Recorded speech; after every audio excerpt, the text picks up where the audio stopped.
Lebih kosong sikit. Demi kecil.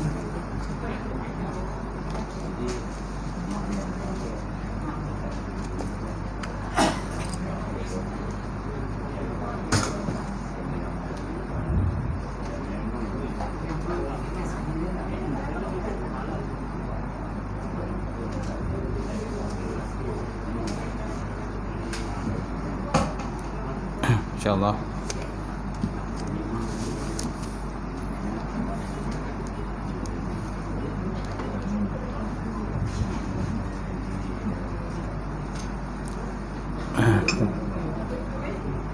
Baik, kita mulakan kuliah maghrib malam ni dengan kita sama-sama membaca umul kitab.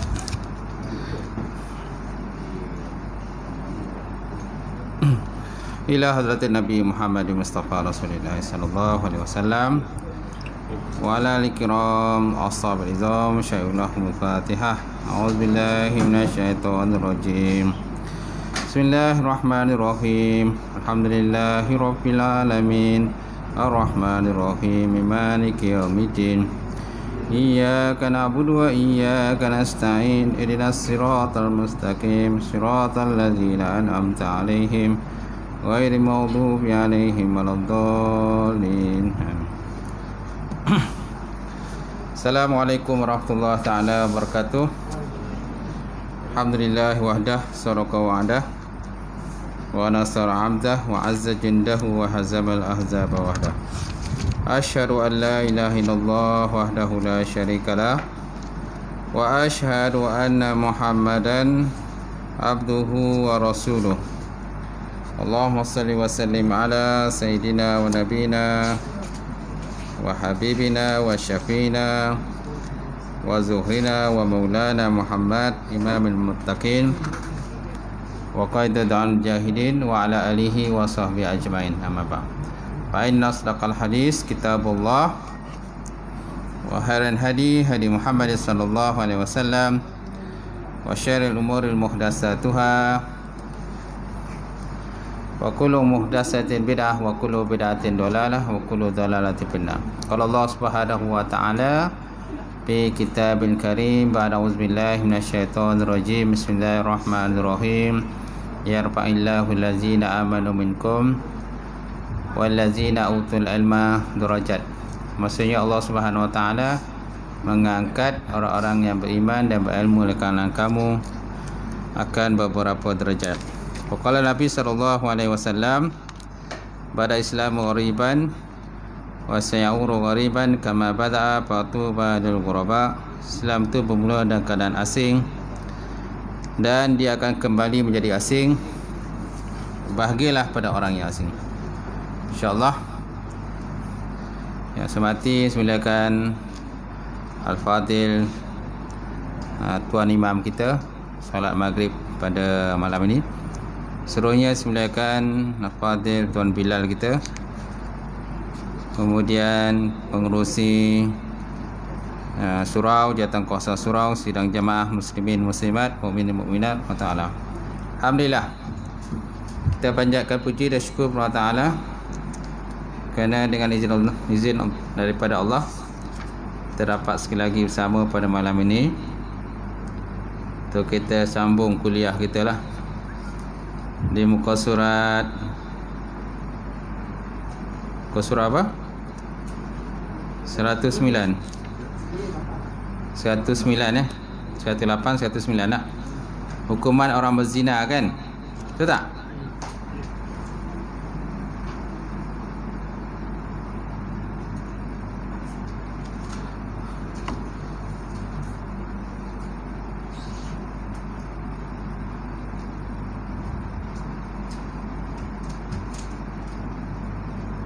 Anak boleh jadi saksi nikah.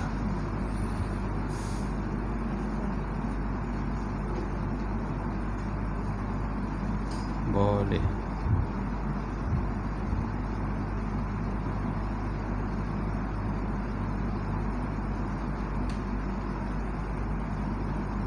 Ya, ada mesej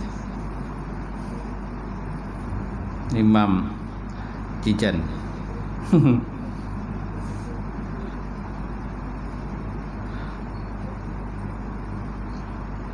Jangan mesej daripada Imam Jijan, Masjid Jijan.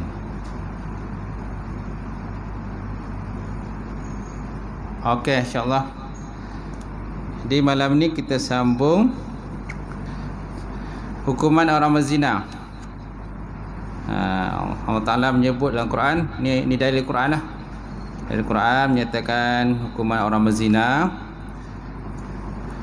Dalilnya ialah di rotan 100 kali rotan kan. Ni yang belum berkahwin. Dia ada dua jenis orang berzina, muhsin dan ghairu muhsin. Muhsin mim ha sad, mim ha sad nun, bukan mim ha sin nun. Kalau mim ha sin nun tu yang membuat kebajikan, ni muhsin, mim ha sad, sad nun, muhsin. Muhsin mana yang telah berkahwin, ghairu muhsin belum kahwin. Jadi Allah Ta'ala sebut dalam Quran, ni bagi yang belum berkahwin lah.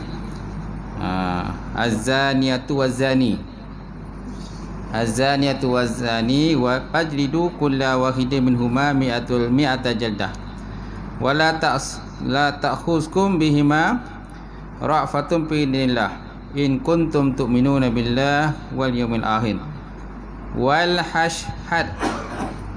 hashhad azabuhuma ta'ifatun minal mu'minin. Suraqallahul azim. Maksudnya apa tuan-tuan? Orang yang berzina, lelaki, perempuan dan lelaki. Dia sebut perempuan dulu. Wazaniyatu wazani. Orang perempuan yang berzina dan orang lelaki berzina, maka naklah dirotan, dijilid. Jilid mana rotan lah. Setiap seorang itu dengan 100 kali rotan. Dan janganlah kamu dipengaruhi perasaan belas kasihan terhadapnya dalam menjalankan hukum Allah Subhanahu wa taala. In kuntum tu'minuna billahi wal yawmil akhir. Kalau kamu beriman dengan Allah dan hari akhirat. Kemudian washhad azabuhuma, dan naklah dipersaksikan oleh azab keduanya, mana ketika dirotan tadi, naklah dipersaksikan oleh sekumpulan daripada orang yang beriman. Sekumpulan orang yang beriman. Okey. Tu mana hukum Islam lah. Tapi kaedah muratan tu adalah disebut dalam kitab fiqh. Kaedah muratan dia tak sebut kat sini. Kaedah muratan dia tak sama dengan undang sivil tu. Undang sivil fahamlah macam mana muratan ni kan. Dia tak samalah dengan undang Islam. Sekarang ni yang melaksanakan undang Islam ialah Aceh. Negara Aceh, Darussalam. Mereka melaksanakan undang Islam. Bagi yang berzina, dia akan dirotan di khalayak ramai lah. Kadang ada dikeluarkan dia punya video, kadang dia punya gambar, dikeluarkan dalam FB lah. Tuan-tuan boleh tengok lah macam mana kaedah rotan sana. Jadi cara pegang rotan dia lain lah dengan sebagaimana undang-undang sivil.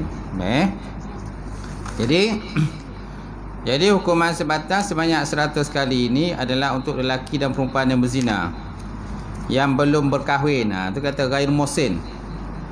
Ghairu muhsin mana belum kahwin lah. Mim ha sad nun. Bukan mim ha sin nun. Kalau ha sin nun tu daripada hasanah. Hasanah ni baik. Jadi bagi yang beristeri pula, dah ada isteri ataupun bersuami atau pernah berkahwin, ini namakan sebagai muhsin. Muhsan ataupun muhsin, kedua-duanya direjam dengan batu. Direjam dengan batu oleh sekumpulan orang beriman lah. Letak di simpang jalan tu, jadi dibaling dengan batu. Dan Nabi pernah menjalankan hukuman rejam lah. Kalau ikut dalam hadis, dalam fiqh pun ada sebut Nabi pernah menjalankan hukuman rejam. Dalam konteks kita di Malaysia ni tak ada lagi dijalankan hukuman Islam. Jadi hukuman Islam tu dalam sebahagian-bahagian tempat sajalah. Tapi dalam kata orang berzina ni tak ada lagi, tak dilaksanakan. Adalah banyaklah dia punya bantahan-bantahan tu. Dia kata zalim lah.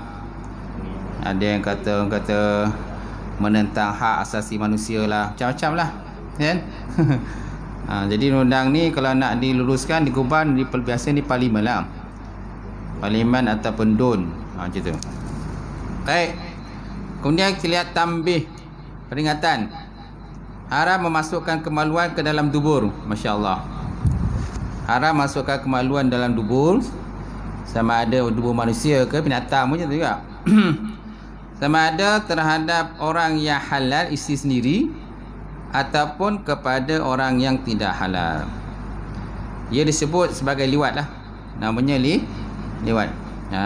Dan orang yang melakukannya adalah terlaknat, maka dia jauh daripada rahmat Allah Subhanahu Wa Taala. Nabi Muhammad SAW telah bersabda, mal'unun mal'unun mal'unun. Apa makna mal'unun? Terlaknat ataupun dilaknat. Man amila amala alu kaum Lut, barang siapa yang beramal dengan amalan kaum Lut, maka naklah mal'unun, maka orang tu terlaknat ataupun dilaknat. Dilaknat oleh Allah Subhanahu Wa Taala serta dilaknat oleh orang beriman. Sebabnya naklah kita menjauhkan dirilah daripada perkara-perkara tersebut. Banyaklah kita dengarkan kes mahkamah kan, melibatkan, contohnya melibatkan ahli politik kan, macam tu. Panjanglah kita kisah macam tu, sampai kan orang kata bawa tilam lah ke mahkamah, macam-macam lah benda yang mengaibkan macam tu. Jadi Nabi SAW bersabda, mal'unun man ata imratahu fi duburiha.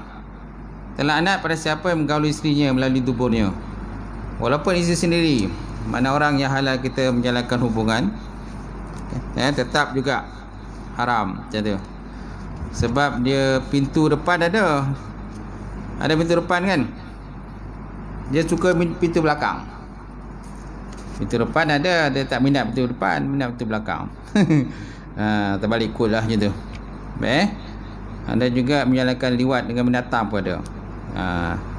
Tapi tak ada di Malaysia lah, di luar negara lah.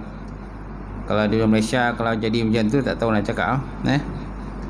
Jadi semua tadi boleh mengundang bala bencana dan juga balak kemusnahan daripada Allah Subhanahu Wa Taala. Sebagaimana kaum Nabi Lut, dan lihatlah kaum Nabi Lut tu yang dimusnahkan oleh Allah Taala. Jadi para malaikat datang, mengangkat bumi Nabi Lut itu ke atas, kemudian dicampakkan ke bawah macam tu, dan dilontar dengan hujan batu daripada langit, menunjukkan kemurkaan daripada Allah Subhanahu Wa Taala. Baik. Jadi tanda kemusnahan umat dan dekatnya kiamat. Rasulullah SAW bersabda, dia kata, wallazi nafsi biadih la tafna hazil ummah hatta yakum rajulu ila imraati fayaftarishaha fit tariqi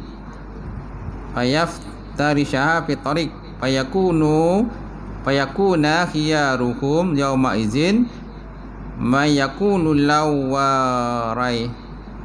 lawaraitaha wara'a hazal haid akhiti.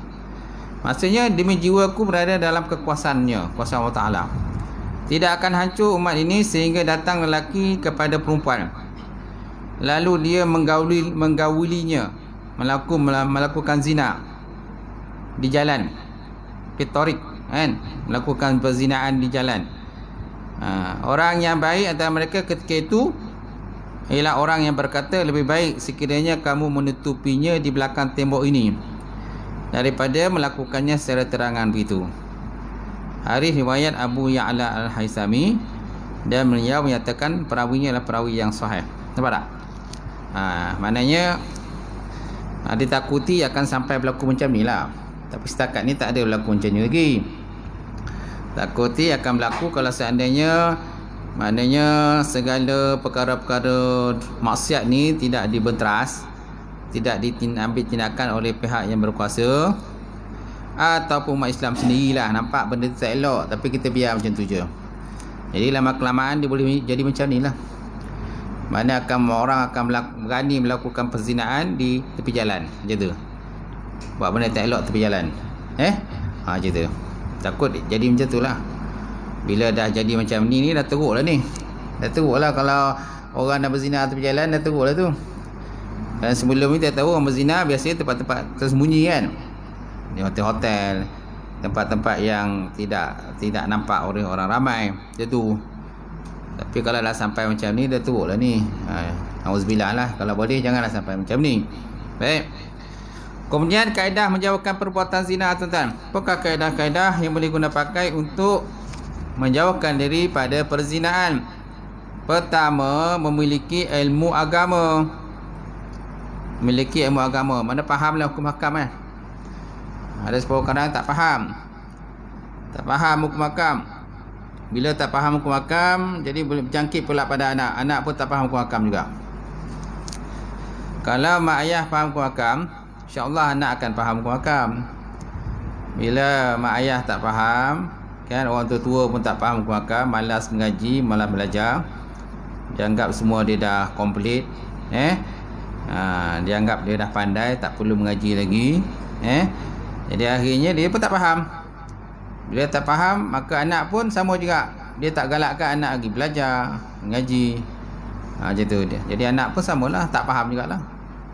Kemudian anak tak faham, bagian jangkit pula cucu pun tak faham juga. Jadi susahlah. Jadi yang pertama, memiliki ilmu agama. Seorang naklah memiliki ilmu agama tentang zina. Mana apa kesan pada zina? Bukan suruh berzina tak? Bukan suruh zina. Mana kesan buruk pada zina tu apa dia? Macam tu.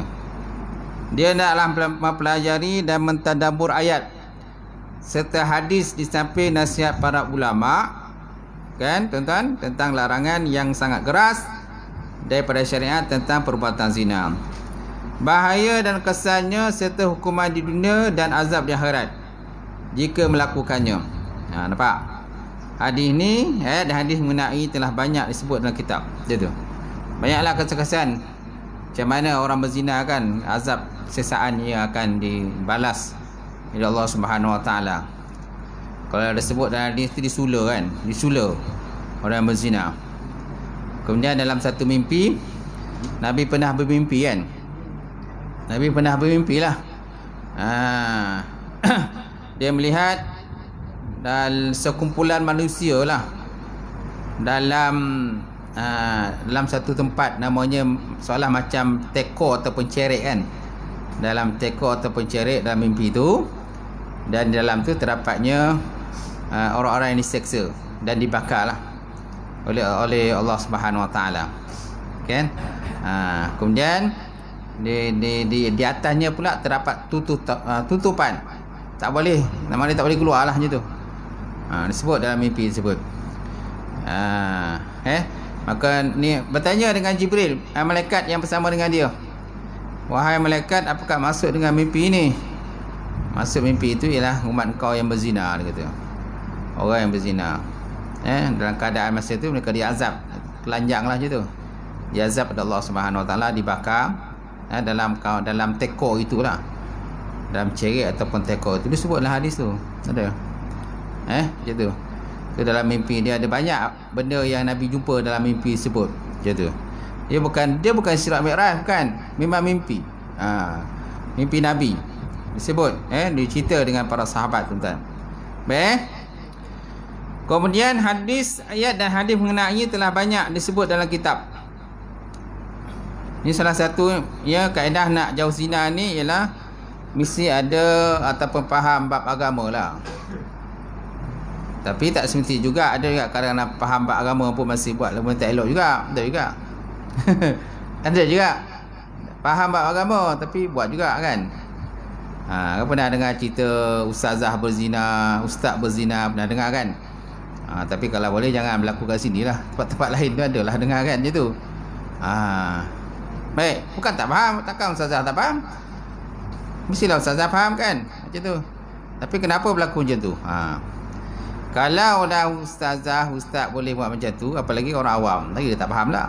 Lagi pula dia buat. Jadi maknanya ada ilmu agama pun sekurang-kurangnya dah ada satu benteng lah. Kita tak boleh orang kata nyatakan 100% orang yang ada agama tu tak terlepas daripada zina. Ada juga yang berlaku. Tapi sekurang-kurangnya bila faham bab agama hukum makam, maknanya sekurang-kurangnya dia tahulah benda tu. Benda tu salah kan, benda tak betul. So janganlah buat. Baik. Jadi pertama, memiliki ilmu agama. Yang kedua, menjaga pandangan. Menjaga penglihatan dan juga menjaga pandangan. Rasulullah SAW pernah menasihatkan Sayyidina Ali supaya menjaga pandangannya. Dengan sabda baginda Rasulullah SAW, Ya Aliyun, la tutbi'ul nazrah an-nazrah.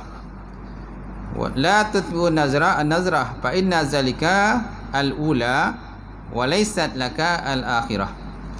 Maksudnya apa tuan-tuan? Wahai Ali, kata Nabi SAW, la tutbi'un nazrah, jangan kamu mengikut akan penglihatan.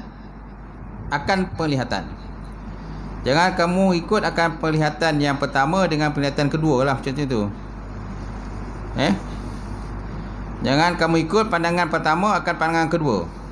Mana nazrah yang pertama tu nazrah, mana penglihatan pertama, nazrah kedua tu penglihatan kedua. Macam tu fa inna laka al-ula, maka sungguhnya bagi engkau yang pertama. Walaysat laka akhirah, tiada bagi engkau tu yang kedua. Kerana yang kedua tu dia bawa dosa lah, macam tu. Wahai Ali, janganlah kamu ikuti pandangan dengan pandangan berikutnya, kerana sesungguhnya bagimu pandangan yang pertama tidak salah jika terlihat perempuan ajnabi seumpamanya pada pandangan pertama, dan bukanlah bagimu pandangan terakhir kerana dia berdosa. Mana pandangan yang kedua tu bawa pada dosa pula. Tapi biasalah bila dah nampak kali pertama tu nak tengok kali kedua pula kan. Sekali dia berselisih tu, nampaklah sekali kan. Lepas tu orang tu dah lewat ke belakang, pusing pula tengok dulu. Tengok kali kedua kan. Ustaz, percuma Ustaz kata, tak payah-payah apa-apa. Tak payah-payah apa-apa kata kan. Itu. Kena tengok kali kedua tuan. Nak tengok kali dua, nak kena kali ketiga pula. Ketiga nak keempat pula. Tuan-tuan. Baik. Daripada Sayyidina Jarir bin Abdullah berkata, Sa'altu Rasulullah an-nazratil fajah. Sa'altu Nabi SAW an-nazratil fajah. Aku bertanya pada Nabi tentang pandangan secara tiba-tiba. Macam mana kalau kita ternampak benda tu tiba-tiba nampak? Macam mana? Apa jawapan Nabi? Isrif basaraka. Alihkan pandangan. Alihkan pandangan lah, jangan pandang lagi. Dia nampak sekali kan, daripada doket tu dia daripada jauh.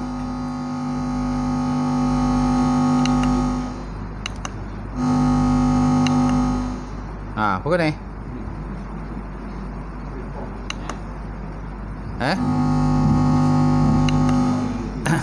Jadi daripada dia mula pandangan jauh, dia pandang jauh, macam tak puas hati kan, pergi doket lagi.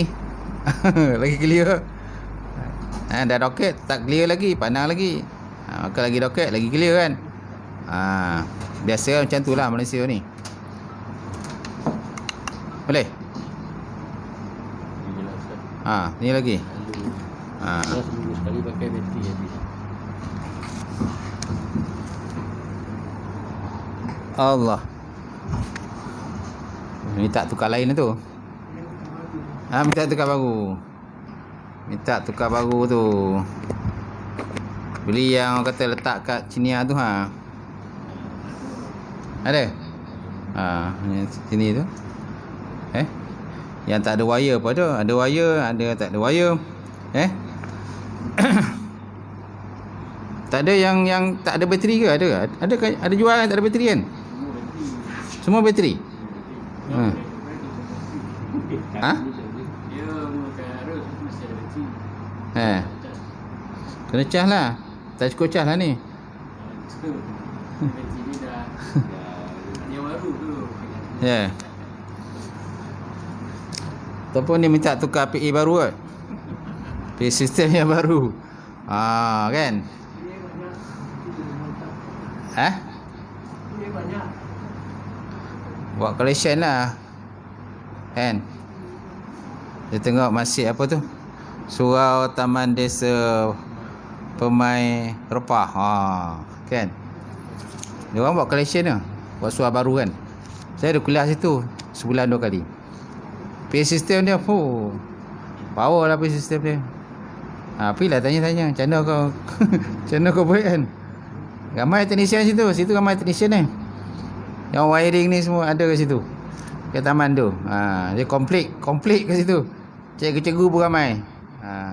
Semua ada. Tukang wiring, repair kereta, repair tu semua ada kat situ. Baik. Jadi Nabi SAW ditanya berkenaan dengan nazratil faja'ah. Pandangan secara tiba-tiba nampak macam mana? Tuan-tuan. Tiba-tiba ternampak. Daripada tak buntang mata tu lagi buntang kan? Macam tu. Dah nampak sekali daripada jauh, dekatkan lagi macam tu. Tak kan? Mana kita terus alihkan pandangan lah. Adalah pada nampak lain macam tu. Pura-pura ataupun pura-pura tak nampak macam tu. Kalau tuan-tuan berani tegurlah. Tegurlah. Ni tak betul ni pakaian ni kan. Ni bukan cara, ni bukan pakai Islam ni. Ni bukan cara menutup aurat yang betul ni. Kita tegurlah dia. Terusnya yang ketiga, menjauhi pergaulan bebas antara lelaki dan perempuan. Menjauhi pergaulan bebas antara lelaki dan perempuan. Daripada Sayyidina Ibn Umar, Rasulullah bersabda, dia kata, la yahluwanna rajulun bi imra'atin illa kana salisahuma asyaitan. Salisahuma asyaitan. Tidak seorang lelaki yang berduaan dengan seorang perempuan kecuali yang ketiganya adalah syaitan. Syaitan yang ketiga. Sekarang ni apa pula lagi zaman sekarang kan? Zaman teknologi ni lagi senang lah. Nak mengundang bala bencana kan, benda-benda yang tak elok lah. FB kan, banyak lah. Instagram. Kadang benda tu teknologi. Benda teknologi ni kita tak boleh nafikan. Benda tu akan sentiasa berkembang. Kita nak menolak teknologi pun tak boleh. Sebab ramai menggunakan teknologi. FB ramai menggunakan FB. Instagram ramai menggunakan Instagram. YouTube ramai menggunakan YouTube. Ramai kan? Teknologi, kita boleh lari pada teknologi. Cuma bagaimana cara kita menggunakan teknologi, itu tak cara dia gunakan. Kan? Terpulang pada kita lah. Kalau cara yang kita gunakan tu betul, kan, kita guna untuk benda baik, dia jadi baik lah. Kan? Kalau kita guna pada benda yang tak baik, dia tak baik lah dia. Itu. Baik. Jadi Nabi SAW dia kata, la yahluwanna arjulun bi amratin illa kana salisahuma asyaitan. Tidaklah seorang lelaki yang berduaan dengan seorang perempuan kecuali yang ketiganya adalah syaitan. Baik, kemudian yang keempat, menutup pintu atau jalan yang boleh membawa kepada zina. Istilahnya sadduz zara'i. Istilahnya apa tuan-tuan? Sadduz zara'i, menutup pintu kejahatan. Macam tu. Di mana dalam agama dia dipanggil sebagai sadduz zara'i. Sadduz zara'i mana menutup pintu-pintu kerosakan. Mafsadah. Dia bermaksud mana-mana pintu atau jalan atau cara yang boleh membawa pada kerosakan, mafsadah, seperti zina naklah ditutup. Mana benda-benda yang menggunakan pada benda maksiat ni naklah ditutup. Percampuran lelaki perempuan tanpa batas, maka naklah ditutup. Macam tu. Program-program yang bercampur lelaki perempuan kan. Program Muda Budi Malam Muda Budi. Kalau cerita piramid tu Malam Muda Budi kan aja. Siapa nama tu yang joget tu? Pak Maon Pak Maon. Pak Maon, jangan lupa Pak Maon malam ni. Kan? Kan? Pak Maon kata, mana aku ni tak minat lah benda ni. Ada twist Pak Maon kan? Twist kan? Ada twist. Jangan jom Pak Maon. Apa lagi Pak Maon pun sukalah. Janji ada seluar lah kan. Baju yang boleh tukar. Tengah mau joget, tiba-tiba bini pun datang. Bini datang. Bini pun joget dengan dia. Langkabut dah lagi. Baik. Jadi seperti zina dah ditutup atau dihalang seperti yang telah disebutkan dalam kaedah 2 dan kaedah 3 sebelum ini. Kemudian Allah Ta'ala sebut dalam Quran, dia kata wala taqrabuz zina. Wala taqrabuz zina innahu kana fahishatan wa sa'a sabila. Jangan kamu hampiri perbuatan zina, kerana zina satu perbuatan yang keji dan juga seburuk-buruk jalan. Jadi Islam membolehkan perkahwinan. Islam membenarkan perkahwinan supaya terhindar daripada benda zina. Kerana Allah Ta'ala, Nabi sebut, dia kata ya ma'syaris sabab, wahai pemuda, man istata'a minkum ba'ah falyatazawwaj fa innahu aghaddu lil basar wa ahsanu lil farji wa man lam yastati' fa alayhi bisawm fa innahu wija. Wahai pemuda, kita tengok muka surat belakang tu, muka surat 114. Wahai pemuda, barang siapa mampu di kalangan kamu berkahwin, ba'ah maksudnya berkahwin, falyatazawwaj, maka naklah berkahwin. Dia di dalam hadis ni sebut pemuda. Dia bukan pemuda je, orang tua pun sekali juga. Orang tua sekali juga ni. Sebab benda zina ni bukan orang muda je, orang tua pun kan ada juga. Gitu. Tapi hadis ni lebih ditumpukan pada orang muda. Sebab zina ni banyak di kalangan orang muda. Benda tak elok. Ialah jiwa muda kan, gitu. Yang belagak muda pun ada, macam Pak Maon tadi. Pak Maon tadi kan. Macam muda lagi tapi dah tua. Jadi para siapa di kalangan mampu berkahwin, maka nak berkahwin. Fa innahu ghadul basar, kerana dengan berkahwin tadi menjaga pandangan mata, wa ahsanul farji, dan menjaga akan kemaluan, pelihara kemaluan kan. Kemudian barang siapa tak mampu berkahwin, maka naklah berpuasa.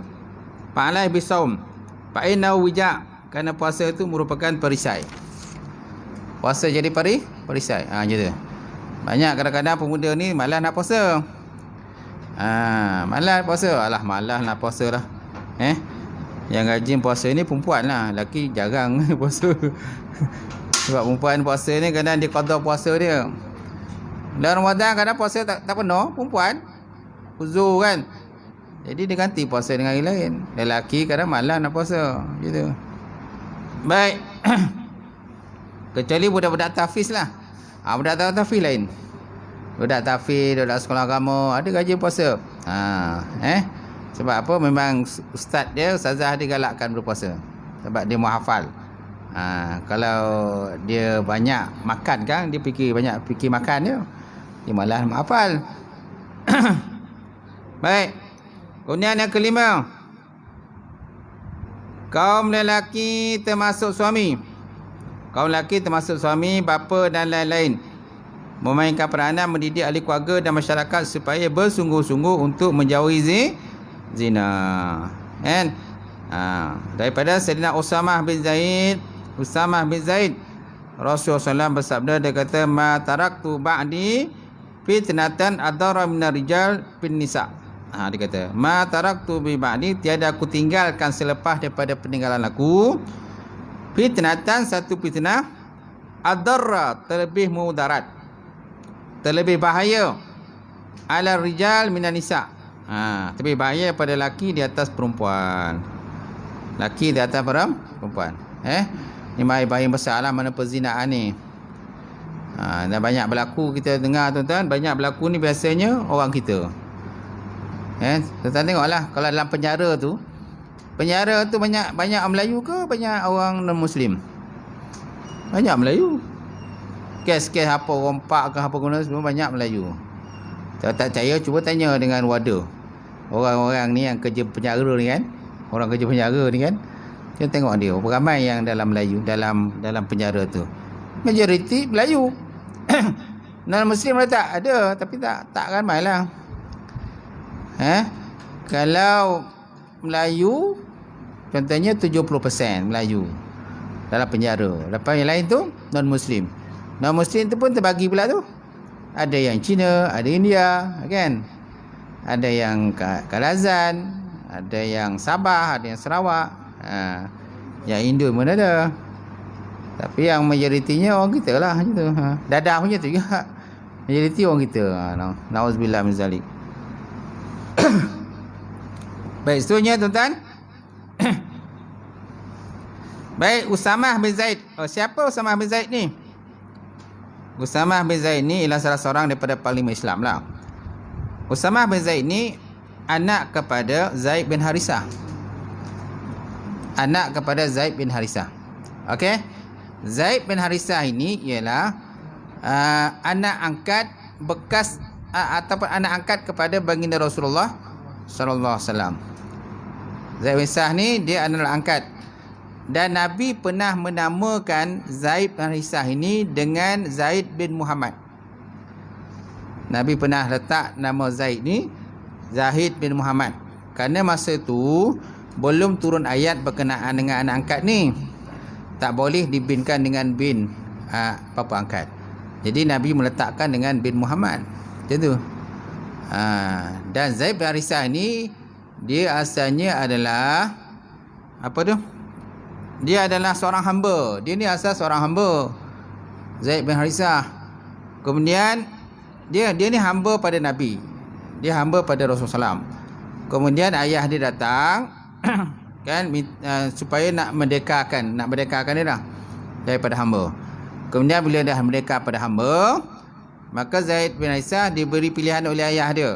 Wahai Zaid, dia kata, ayah bagi pilihan pada kau. Kau nak ikut ayah ke nak ikut dengan Muhammad? Maka Zaid bin Harisah dia kata, saya nak ikut Muhammad. Bila dia ikut Muhammad, maka jadi anak angkat kepada baginda Rasulullah sallallahu alaihi wasallam. Macam tu. Kemudian Zaid bin Harisah ini dikahwinkan dengan Zainab bin Jahsi. Zainab bin Jahsi. Zainab bin Jahsi ni dia anak orang kaya. Tuan-tuan tahu dia ni anak orang kaya. Sebab kalau anak kaya, pada permulaannya dia tak nak berkahwin dengan Zaid bin Harisah. Sebab Zaid bin Harisah ini walaupun dia anak angkat pada Nabi, tetapi dia ni bekas seorang hamba.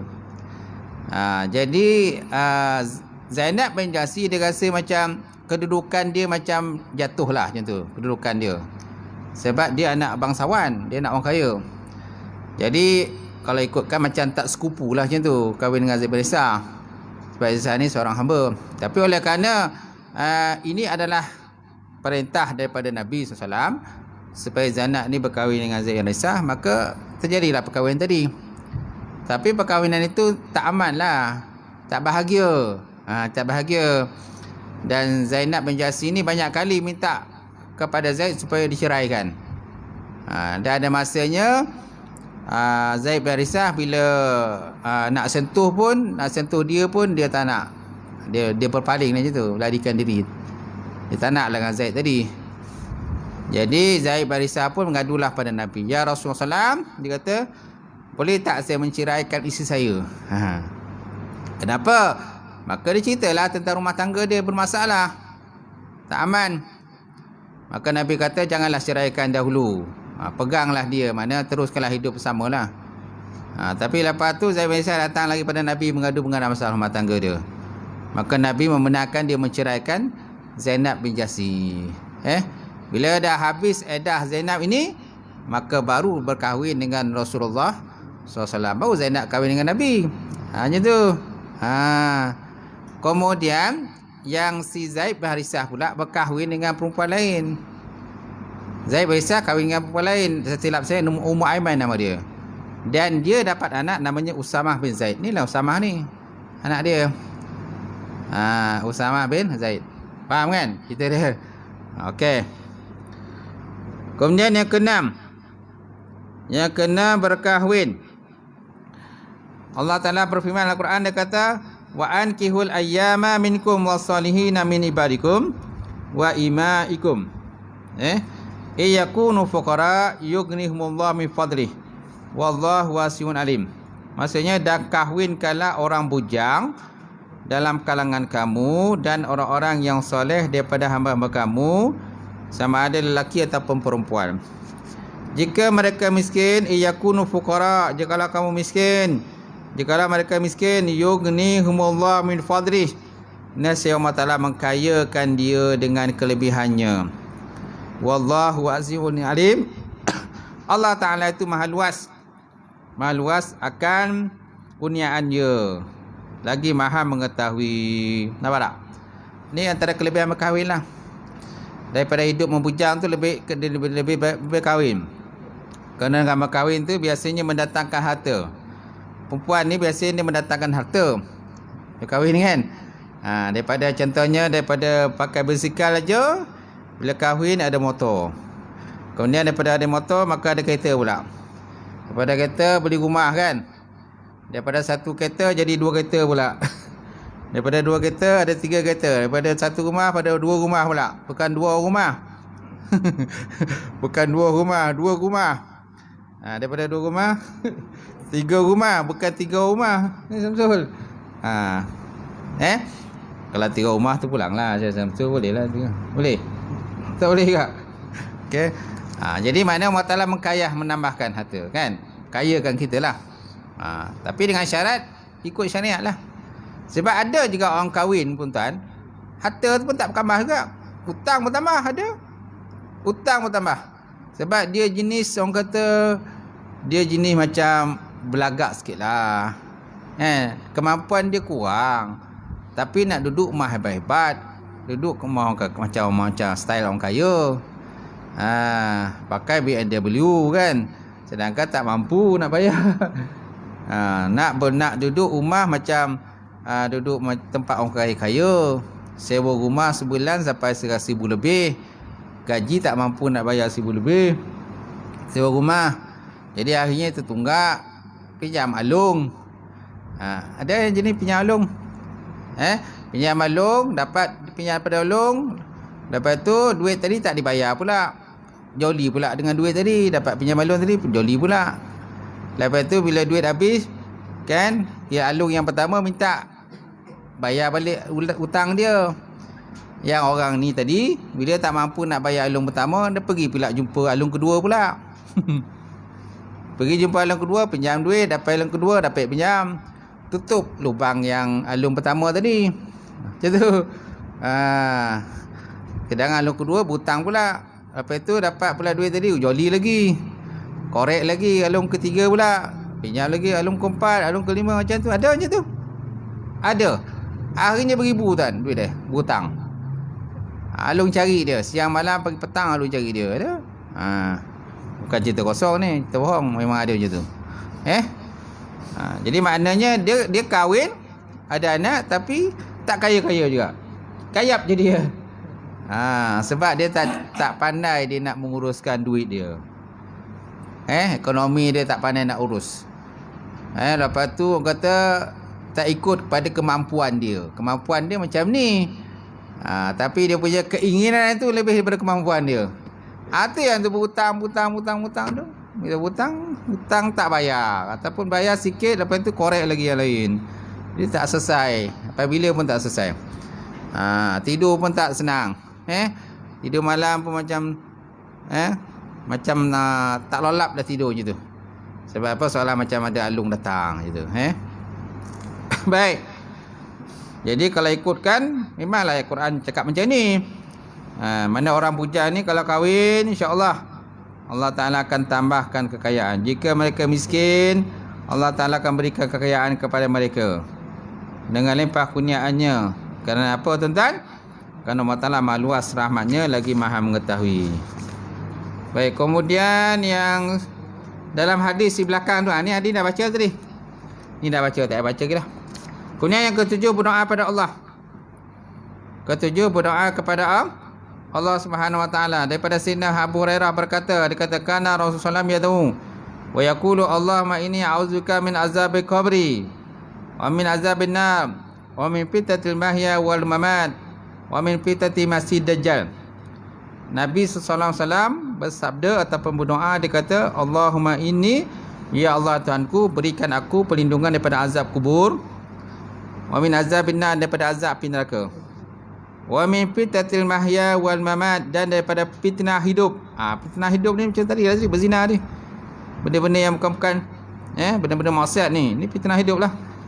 Min fitnatil mahya, fitnah hidup, wal mamat, dan fitnah mati. Termasuk tadi hutang, butang. Fitnah hidup kan, butang. Mana kesempitan hidup.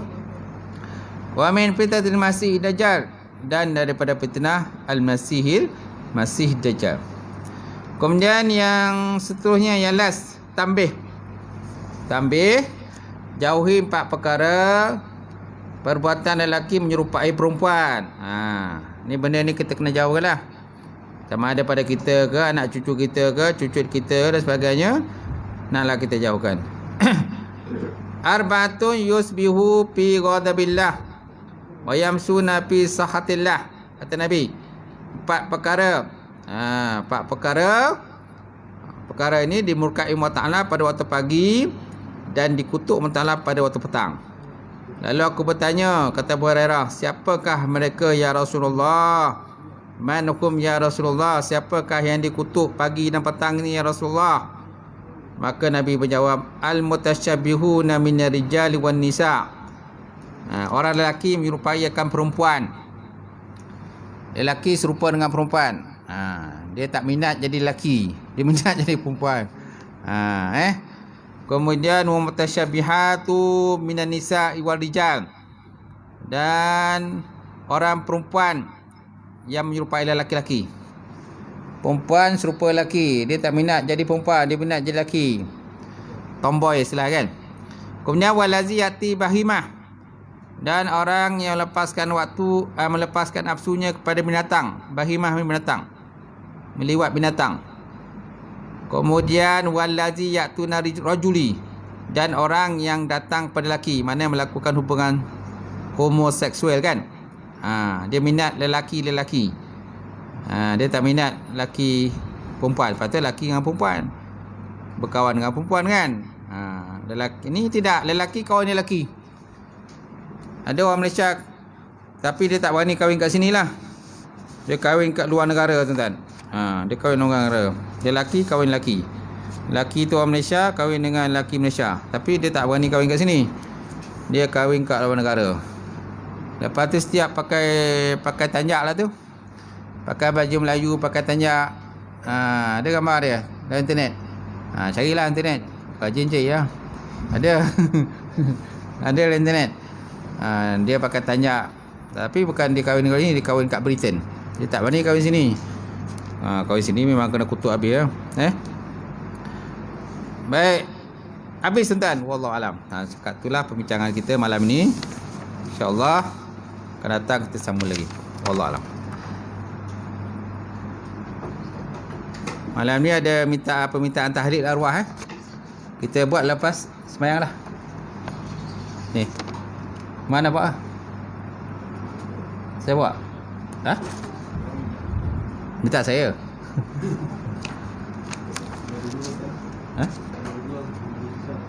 Lepas Isyak lah. Lepas Isyak insyaAllah. A'udzubillahi minasyaitonir rajim. Bismillahirrahmanirrahim. Alhamdulillahirabbil alamin wassalatu wassalam ala asyrafil mursalin wa ala alihi washabbihi ajmain. Allahumma zidna ilman nafi'a wa yaqinan shaliha wa amalan mutaqabbala rizqan halalan mubarakatan katsira wa siyan fatayyan alim. Nawilana qulubana binuri ma'rifataka wa ta'ala ta'arifin. Allahumma faqina fidin, Allahumma faqina fidin. Allahumma ja'al hadza jam'al marhuma wa tafarraqana min ba'di tafarruqal ma'suma. Rabbana iftah bainana wa baina qaumina bil haqq wa antal fatihin. Rabbana faghfir lana dzunubana wa kaffir 'anna sayyi'atina wa tawaffana ma'al abrar. Rabbana ma wa'adtana la rusulika wa la tuzina yaumil qiyamah innaka la tukhliful mi'ad. Rabbana atina fid dunya hasanah wa fil akhirati hasanah wa qina azabannar. Subhana rabbika rabbil izzati amma yasifun wa salamun alal mursalin. Alhamdulillahi rabbil alamin. Qabbalallahu minkum.